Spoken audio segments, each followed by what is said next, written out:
Stanley Kubrick et 2001, l'Odyssée de l'espace. Introduction. Bonjour, cinéphiles. Aujourd'hui, nous allons parler d'un film qui n'a pas seulement changé le cinéma à jamais, mais qui nous a aussi fait regarder l'univers d'une toute nouvelle manière. Oui, je parle bien de 2001, l'Odyssée de l'espace, réalisé par le légendaire Stanley Kubrick. Imaginez ceci, nous sommes en 1968. Le monde est en pleine guerre froide, la course à l'espace bat son plein et la contre-culture révolutionne tout ce que nous connaissons. Au milieu de ce chaos, Kubrick nous offre un film qui n'est pas seulement de la science-fiction, mais une expérience visuelle, philosophique et pourquoi pas, spirituelle. Qu'est-ce qui rend 2001 si spécial? Pourquoi est-il toujours aussi pertinent plus de 50 ans après sa sortie? Et surtout, que nous révèle-t-il sur le génie de Kubrick? Nous allons explorer tout cela et bien plus encore.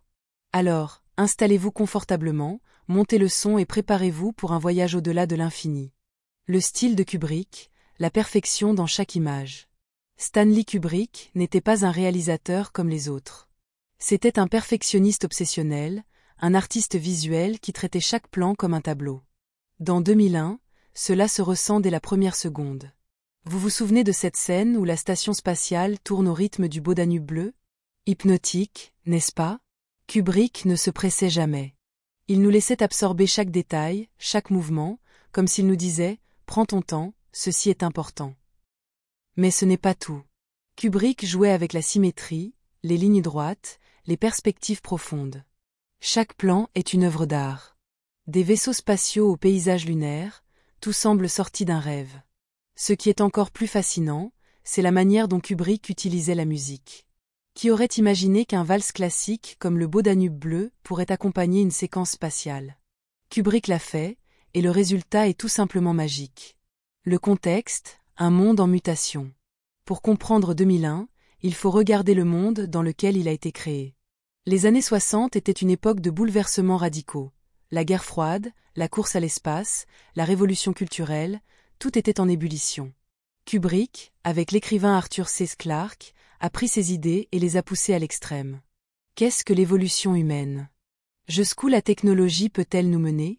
Sommes nous seuls dans l'univers? Voilà les questions que 2001 soulève, et il le fait d'une manière qui résonne encore aujourd'hui.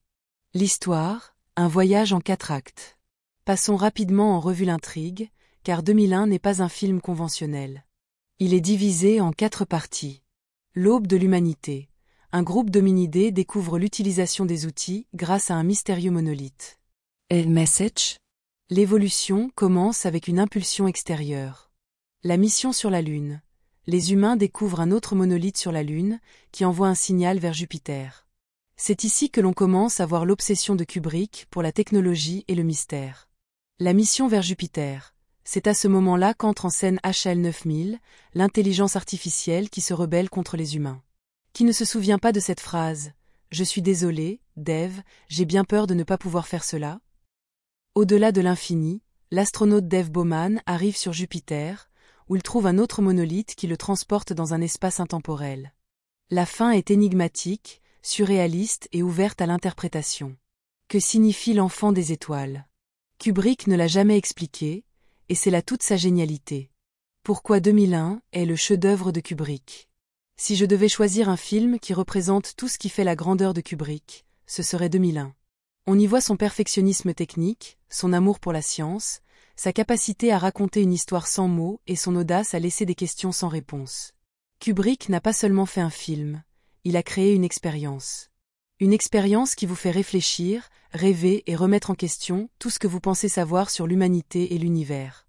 L'héritage de 2001, son influence sur le cinéma et la culture. Saviez-vous que 2001 a révolutionné les effets spéciaux? Kubrick et son équipe ont inventé des techniques qui ont ensuite inspiré des films comme Star Wars et Blade Runner. Mais son influence va bien au-delà. Des réalisateurs comme Christopher Nolan et Denis Villeneuve ont admis que 2001 a changé leur manière de voir le cinéma. Et ce n'est pas tout. Des éléments comme HAL 9000 et le monolithe sont devenus des icônes de la culture populaire, apparaissant dans des jeux vidéo, des séries et même dans la publicité. Conclusion, pourquoi 2001 est toujours d'actualité? Amis cinéphiles, 2001, l'Odyssée de l'espace n'est pas juste un film. C'est un voyage, une réflexion, une œuvre d'art qui nous invite à voir au-delà des apparences. Kubrick nous a mis au défi de penser, de questionner, de rêver. Dans un monde où le cinéma est souvent réduit à un simple divertissement rapide et facile, 2001 nous rappelle que le cinéma peut être bien plus. Il peut être profond, exigeant, transformateur. Alors, je vous laisse avec une question, que signifie 2001 pour vous? Comment interprétez-vous cette fin énigmatique? Pensez-vous que Kubrick a réussi à capturer l'essence de l'humanité et de l'univers? Laissez vos avis dans les commentaires, j'ai hâte de lire vos théories. Et souvenez-vous, comme l'a dit Kubrick, si ça peut être écrit ou pensé, ça peut être filmé. Dans 2001, ce qui a été filmé est devenu éternel. Merci de m'avoir accompagné dans ce voyage. On se retrouve dans la prochaine vidéo ou le prochain podcast. D'ici là, que la force et le monolithe soient avec vous.